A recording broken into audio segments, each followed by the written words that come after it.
Marc, on dit toujours que cela, c'est la nature. Qu'en penses-tu?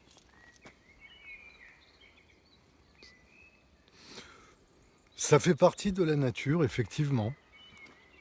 C'est très beau.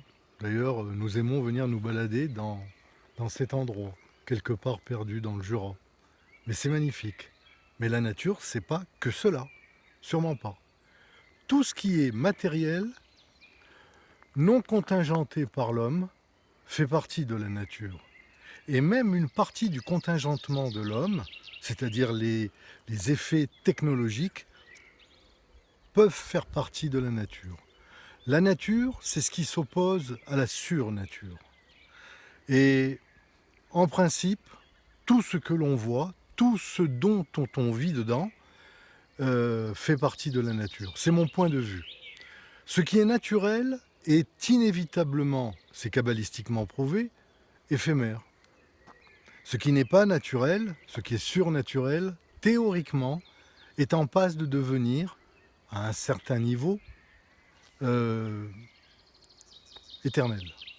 Donc, la nature, elle est belle, elle est magnifique, elle représente une partie de l'amour de Dieu sur terre, selon moi.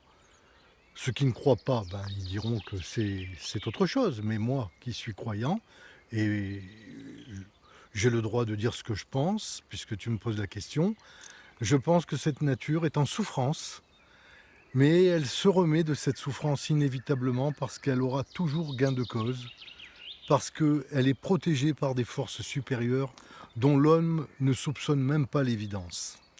L'inconséquence de l'homme fait que la nature, celle que tu viens de me montrer, celle dans laquelle on est, cette partie de la nature, inévitablement,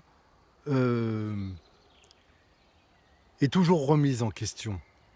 C'est toujours pareil. Est-ce qu'il y a de l'amour dedans, dans la vie de l'homme, dans la nature? Est-ce qu'il y a une conscience? S'il n'y a pas de conscience, la nature souffre. Mais par voie de conséquence, cette souffrance va de l'autre côté, et quand elle revient, c'est l'homme qui souffre. C'est à réfléchir. Merci.